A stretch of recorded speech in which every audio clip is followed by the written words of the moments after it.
I'm joined right now by Deficio with coverage brought to you by Alien. We're going to talk about his big move in the offseason. The biggest story of the offseason so far is 100%. Deficio joining Misfits. How are you doing? I'm doing pretty well, except for my throat killing me. But I guess that doesn't really stop me from having fun in my new job. But I'm glad you consider this the biggest story. There's definitely not big stories happening in North America or anything right now. So I mean, some Cloud9 news broke today, but it's sure. in there. Yeah. Anyway, so I'm sorry to hear you're not feeling well. We hopefully that you're feeling better than you did last night, because we were going to do this last night, and now we're doing it tonight. So hopefully you've started to recover. You're sharing all our secrets, our rescheduling. Not all of them. Anyway, that's true. How long has it been since I interviewed you? I think the last one was myself and Kobe, LA. Was it like All Stars or All Stars? Whatever like happened in LA. 2018 or 2017 or something like that. So has it really been that long? Yeah. Wow, time flies. Good to be talking to you again. I now have both a shared sponsor with you and your head of communications at your new organization I am friends with. So you cannot escape me anymore. Welcome to Interview Town. Anyway, so as we get into this, why don't you kind of walk me through what ended up happening this year, what led you to this transition, this new role? We can just get rolling off the bat. Sure. So towards the end of summer, there's a lot of conversations happening internally, obviously back in Origin or Astralis now. And we were always kind of a couple of chefs in the same kitchen, like kind of overlapping on different areas that we were working on. And they were talking about kind of like a bit of a restructure that I believe they announced as well in their own public announcement, moving some performance people closer to the team and other people getting closer to what was happening. So it kind of felt like, for me at least, and I think for them as well, like the 2 years we've spent have been really good, and there's been a lot of like learnings, but also a lot of my experience had kind of been passed on based on League of Legends. They've been in the space for a while now, that it kind of felt natural that instead of us continuing to have this overlap with a lot of people being involved in a lot of the same things, I could then actually go out and try and find something different. So the agreement we made was basically, if I found something, I could come to them and say, hey, I would love to go over here, and then they could release me. So that was kind of the agreement we made, and I think it went pretty quick. Like when we agreed on this, I moved fairly quickly with like two things. I called up Trevor, told him I loved him, and then I said, hey, let's talk plans for broadcast next year. And then I called up Ben. I don't actually remember who I called first. So okay. don't like, I don't hope any of them gets like super jealous or mad. But I then like went to Ben and I said, Ben, if I want to work for a team in Europe, I want it to be Misfits. I don't really want to go to North America. I want to stay here. I still want to try and have some sort of connection to Copenhagen, but then of course also Berlin. And we had like a very long conversation over multiple calls. And I've always kind of had the same idea of how we should run a team as Ben, which is also why I knew Misfits would be a good fit. And they really needed someone in Europe as well in the kind of position I was looking for. So it ended up kind of just like coming together fairly easily, I would actually say. I thought what you were going to say is I started looking, I called Quickshot, Becca answered the phone, and then that conversation, I'm just kidding. But we should say Ben, for those who are not familiar, is the owner and operator of Misfits. Yes, very true. And you can follow him on Twitter at Ben Spoon. He gets very mad if we don't plug his Twitter. Okay, good. I'm glad that you're already learning your new responsibilities so quickly. There we go. Yeah, no, he's the CEO of Misfits, of course. And you mentioned that you didn't want to go to North America. Were you saying that in reference to you don't want to move to North America as part of Misfits, or are you saying that is like that was a potential situation that you could have ended up being part of the LCS or something? Oh, I mean, I think when you go out looking for a job, you can, of course, you can, of course, start talking to American teams and find out kind of what they're looking for.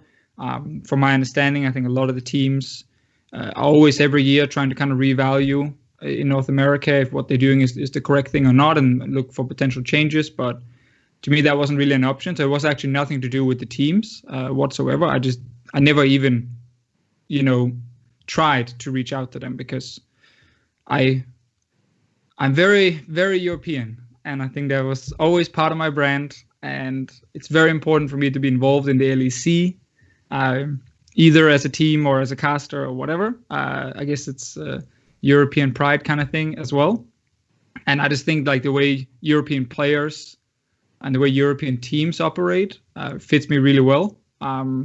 Like very, very, very competitive, very try hard, and so many different talents you can scout. Which I think is obviously, I mean, everyone knows that's a big difference between North America and Europe. And I'm not trying to like actually flame NA. I'm just explaining why. I'm not trying to, but I'm just saying why I really, really like things in Europe. And I guess that's also the whole being close to your family and all that kind of social Secondarily, life stuff. Our teams win a lot more, but also my family is, I guess, a thing as well. I see where the priorities are. This is the problem with you, man. You lead me down this path, and then it sounds like I'm flaming your region, and I'm not even trying to flame your region. We did the same with Kobe, so it sounded like I was flaming Kobe. I asked you why wouldn't you come to, or if you would come to NA, and you just started talking about how EU wins so much more, and we have so much better talent. There was no path leading. I just opened a field to you, and you found the path and charged down it. I feel like you baited me now. Yeah. I just like Europe more. There you go. You can cut out everything else. Fantastic. I hope it's cold and dark outside right now. Anyway. Actually, it's pretty nice. You can see the light. Yes, that's natural true. light. There is some light. Okay, so you decided you wanted to do the Europe thing still. Before we get into sort of the decision to end up with Misfits, what were the last 2 years like for you at Origin? And was it tough to leave, or were you like, like it's ready to go? How much of this was sort of the competitive results over the past couple of years that led you to this decision? I mean, what led you to the decision to depart? I think to the first part, the last 2 years they've been crazy in a lot of ways. I didn't know what I was getting into with kind of being part of a competitive team at this level now. I was part of competitive teams like back in 2012 and 13, and it was like tiny, there was barely anything. We were like 5 people maybe, and now like it's a whole company and whole organization running on multiple fronts. So there was a lot of things to learn. It was extremely stressful, especially the first year, where almost everything you went into was new, and you were working with people who came from all kinds of different backgrounds, which was a really big benefit, I think, in Astralis, because they're just dragging in like from sports and business and everything and combining it in one office, which was really helpful and actually made me learn so many different things. But it's also a lot of fun. Like, I know we ended up not going to Worlds in the summer when we lost the best of 5 to Splice. I will never forget the last game when we have 2-0 Z on Nuke Duck. And I'm like, it's over. We won. We're going to Worlds. It's going to be great. I mean, we had to play Schalke the next day, but still, like, I was like, this is it. And then we lost anyway, so that sucked. But despite the results, it was a really, really good year. And I really loved our quick rise to fame, I guess, in spring, going straight to the finals and so on. And there's a lot of moving pieces.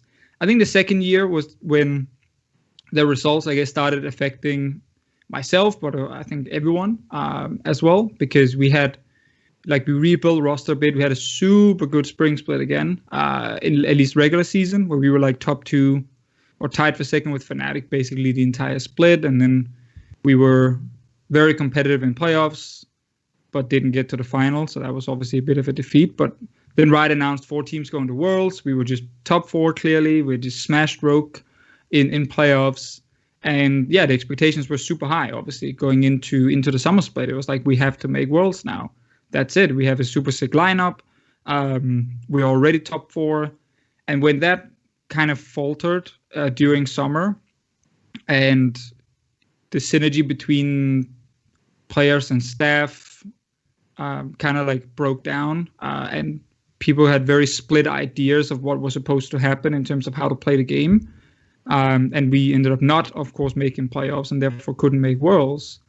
It just felt like a natural time, I think, for everyone to really reevaluate, okay, what are we doing here? Like from the org, from the players, from myself. And that's when, as I said, initially, the kind of new structure was thought about and introduced by management. And seeing as I felt like, again, we were just going to be overlapping a lot, it was just more natural, I feel, to kind of depart. So I feel like we went into that interview after the end of the year, kind of both parties willing to say the same. So yeah, there's no like hard feelings or anything. Yeah. I think staying and running again with so many different people wanting to be involved with the same thing and decision making and so on would also have been very messy.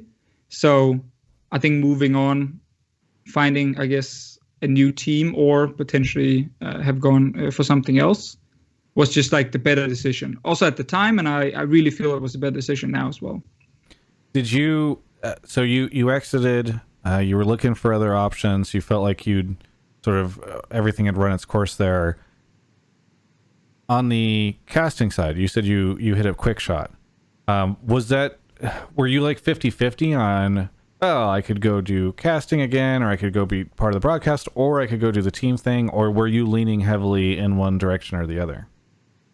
I was leaning pretty heavily towards team. I felt like the last 2 years, I had learned too many things, gone through too many good things and bad things that I can take with me moving forward, to just drop it on the floor now and say, fine, I go back to casting. Let's skip this team thing.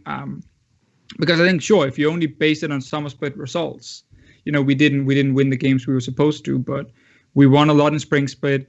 We had to build this basically from the ground up after getting accepted into franchise. Obviously, Astralis was not a League of Legends organization. They were purely Counter-Strike at the time. So there was a lot of building. They say like when the plane is flying, you have to like build it at the same time. Is that what Riot always says? Like it really felt like that during these 2 years, which again was very helpful from experience, but also made it, of course, extra stressful at times. But yeah, I felt like there were too many things that I'd learned that I wanted to use in a new team. I felt like my knowledge of what really can work from a roster building perspective, and now also from how do we actually solve from a management perspective some of the fires that can appear during the split that can really hurt the team in terms of performance. I now take away a lot from that because at least from a team building perspective, like 2 years in a row, we were told we won the off season by pretty much everyone. Like, so I can't be sad about that whatsoever. Like, I think we put together really, really sick lineups. So yeah, I felt like there was too much to bring still to a team, and I found the team angle more interesting than being on broadcast full time, and I think that will continue to be the same. However, what I did also talk to Trevor about was, and that was kind of one of the key parts, was kind of the guest angle. When I went to Origin originally, I really wanted to keep doing broadcast stuff, but it became really difficult. I was in Copenhagen, having to spend my weekends and like flying down when that could be either spent on the family part we mentioned earlier, or just more work with like Origin. Ended up being pretty hard to do. But now with Misfits, we're obviously, going to be a lot more. I'm going to be a lot more in Berlin. We have the office, our entire setup is in Berlin. So it gets a lot easier for me as well to be involved as a potential guest. But I'm not going to say anything is decided there. Like, we're just talking at this point. But that was also one of the things I really liked by staying with the team, is I feel like I could still dip into broadcast without committing 100% to broadcast and not doing anything for a team. So nothing is decided, but if people felt like they wanted to see you on there, I think at Riot Quickshot is the Twitter handle. Is that his Twitter handle? That's where people should provide that feedback. Didn't he remove the Riot part? Did he remove the Riot? I don't know. I think he's just at Quickshot now. It was very in vogue for a while to remove the the Riot part. I'm looking right now. Oh, he is just quick. Actually, quite impressive that he was able to get at Quickshot. So yes, just at Quickshot, I guess is to your point. If the person who has at Deficio could remove his Twitter, so I can get that instead of having at Deficio LOL, that would be great. Yes. Well, Kobe had to become, I think, esports Kobe or Kobe esports _ Kobe when he, for some reason, the name Kobe was unavailable to him. So weird. Yes, Does he still have the underscore at the end? I don't know if he still has the. I have the underscore at the end. No, he has it in the middle. I have the underscore at the end on my Instagram because there's another Travis Gafford, unfortunately. But let's get back to the famous topic at hand. Name. So the broadcast was of interest to you, but you ended up doing the team thing. You're hopeful for more broadcast stuff.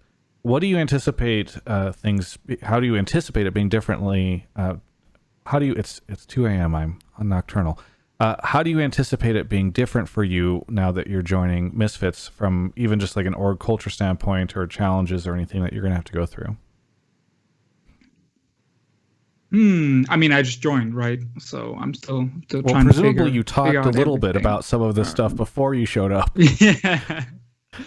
Well, so differences. I think Misfits at the moment needed someone in Europe from a senior management perspective around the team. Obviously, Ben, the CEO, and then Hussein, who's the president of Misfits, they're both sitting in America. So the organization needed someone on the ground to really manage and help the current staff around the team, the players, and kind of oversee the full development and building of everything we want to do competitively with League of Legends. So that's obviously going to be a change there where I am stepping into this position, I guess, alone and not as part of a larger team as we had, larger management team as we had back in Origin. So that's definitely a nice challenge and a new thing for me. I think also one thing with Misfits, and this is just from knowing Ben and Hussein and Becca and a lot of the people who work there already, like, it's a really fun vibe. It's a very family kind of vibe you get. Everyone has been extremely helpful and want to get involved in a lot of the things you do. Like, people come from all kinds of different departments in Misfits, and if they hear that you're doing something really cool for the League of Legends team, they want to like try and find a way to get in, even if they're sitting in America and you're sitting in Europe and so on. So there's a lot of like really nice help coming from different departments, and that's going to be really cool for idea bouncing, for different things you can do, as the brand with League of Legends, especially for us. And also, I mean, when you're in the LEC, you need your content, you need your social media to be top notch. Otherwise, the EU fans, they're going to demand more, and they're going to be angry that you don't have everything perfectly set up. So I guess there's going to be a lot of things happening on that side, and I'm going to get myself a lot more on camera as well, especially with the players, doing all kinds of things without promising anything 100% yet. But there's going to be a lot of things that we want to do. That's going to be a lot of fun, I think, for people to follow. So yeah, I think the big change is obviously the more, I guess, single responsibility in Europe.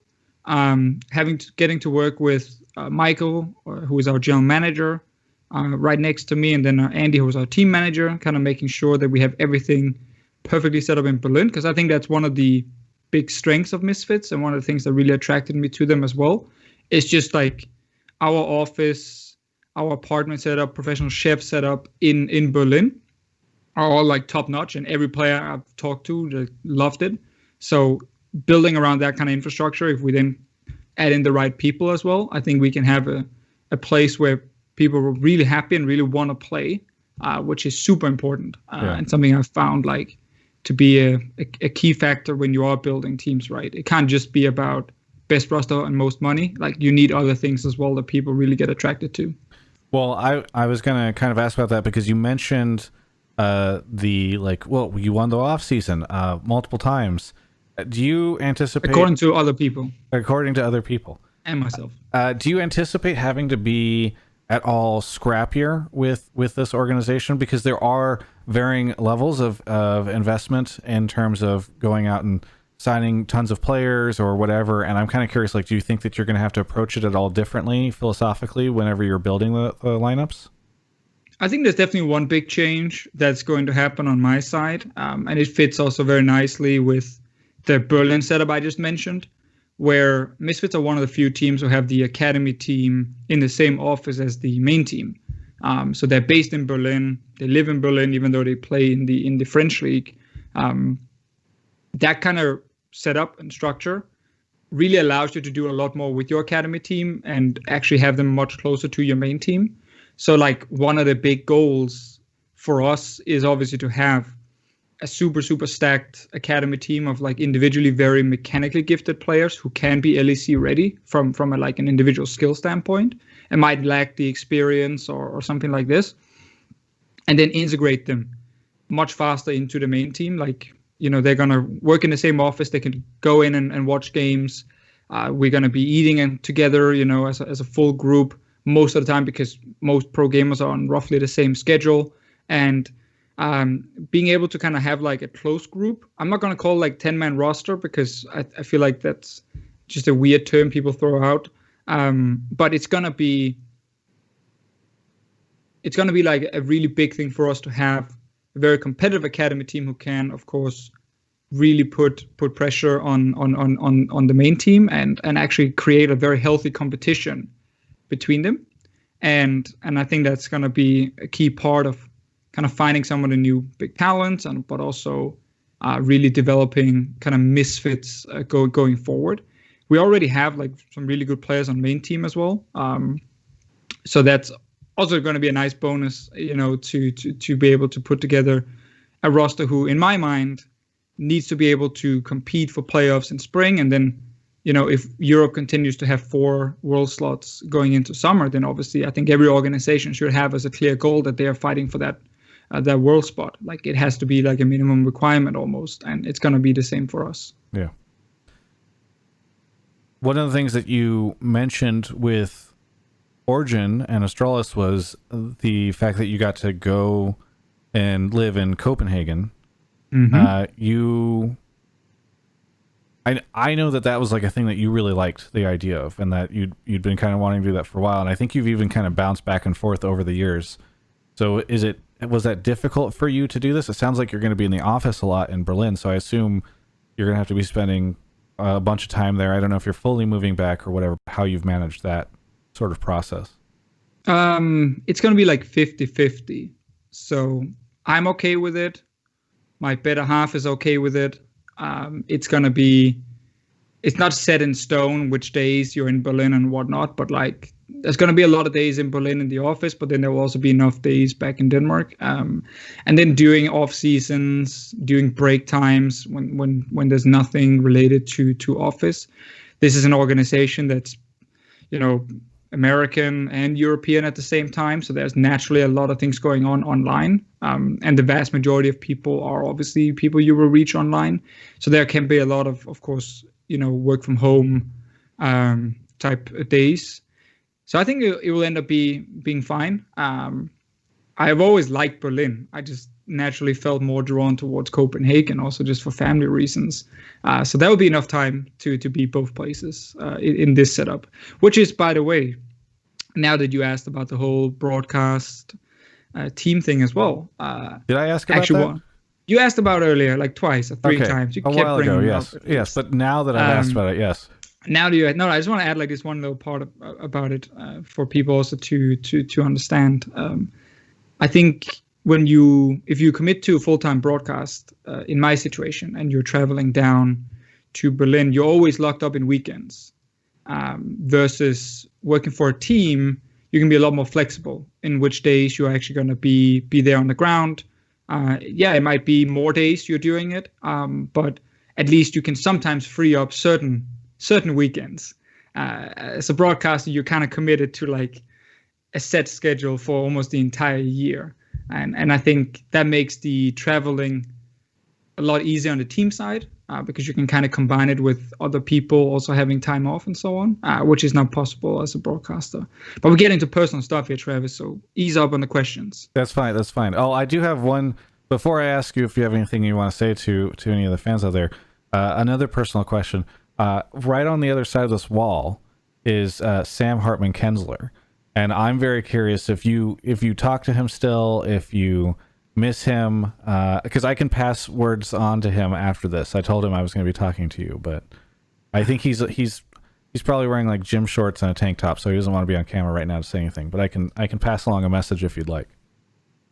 I mean, I'm so happy that, seeing as we can't communicate to each other anywhere, that we can do it through you. I mean, you're such a nice roommate. We actually talked. I went back and looked doing Worlds already, and he was like spamming me.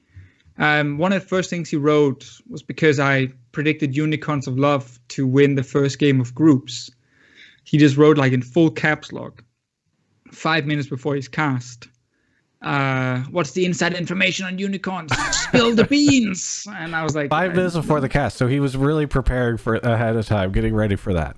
He needed to know apparently why I believe unicorns would win that game. Now, to be fair, I didn't have any insight, and I only answered him when they had lost, so it kind of sucked. But we just link a lot of like monkey gifs to each other. That's kind of our thing. So yeah. I'm glad. I do miss him quite a lot, actually. Yes. Like, that's the part I miss the most about broadcasting, is definitely the people. Not the Travis interviews, but the people. Yes, I'm shocked to hear that, given that you were already so receptive to my interview requests, and that there took no badgering on behalf of any comms person to get these. Anyway, is there anything you want to say to any of the fans out there who are interested in more of what you are doing, or excited about you coming into Misfits or anything like that? I mean, I want to say thank you, of course, for all the love and support, both when I announced that I was stepping down from my role in Origin, then announcing that I was going to Misfits as well. And that's actually been amazing. I thought there was going to be a lot more, debates around all kinds of negative stuff, but there wasn't, so that's great. Actually, let me redo that answer. Fuck the negative stuff, Travis. Okay, I'm not cutting, just to be clear. Go ahead. Of course you're cutting. Are you cutting in the interview, right? No. This is all going up. Those long, rambling answers that you gave, the 5-minute long answers to how's your day going, that's all going into this. Nice here as well. I really like the weather. Yeah. Oh, Travis, you remember that time you did that really embarrassing thing? Holy shit, man. I can't believe you did that. That was unreal. I don't think I did anything really embarrassing around you, unfortunately. There's nothing that Actually, I don't think you have. No, I've never been to any of the big LA parties with you. No. So I don't know if you were like the guy who jumped naked in the pool or something. No. I generally lift people up in the air and then swing them around. Yes. That's me. Cool. That's my thing. Nobody else. So to answer your question, Travis, I do want to say, of course, a big thank you to basically everyone who were like sending me love and supporting me when I stepped down from my original position. And then when I announced I went to Misfits, I think that was really awesome to see. I know a lot of people really wanted me back full time on the broadcast as well. Hopefully I can still make you somewhat happy.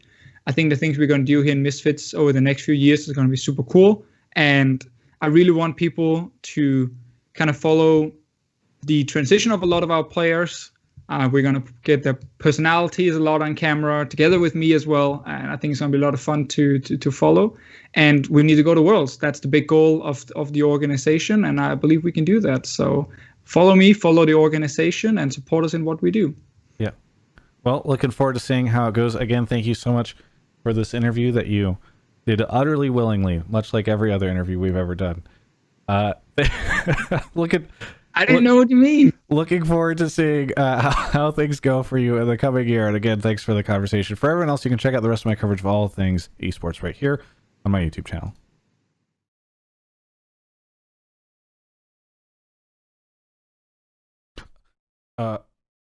Hello? Oh, sorry, I drifted off in the middle of filming these. It's the middle of the night here in California. I'm in California, right? Yeah, I'm in California, and Shanghai is where Worlds is happening, and I'm essentially in Shanghai time zone. It's not going well. It's been 3 weeks. I'm losing my mind. The only thing that is keeping me sane are the amazing products that Alienware has provided me for my sponsorship, which you can check out at alienware.com/Travis. There's a link in the video description below, and there's a discount code Travis10OFF-Q3. It's very important that you listen to this message, because I'm going to forget it soon as I fall back asleep. But yeah, go check them out. Also, please subscribe to the channel. I always forget to say that. I am sacrificing years off my life to provide you with this coverage, so the least you could do is subscribe to the channel. Also, thanks to Draft Buff for sponsoring our Worlds coverage. There's a link in the description below, too.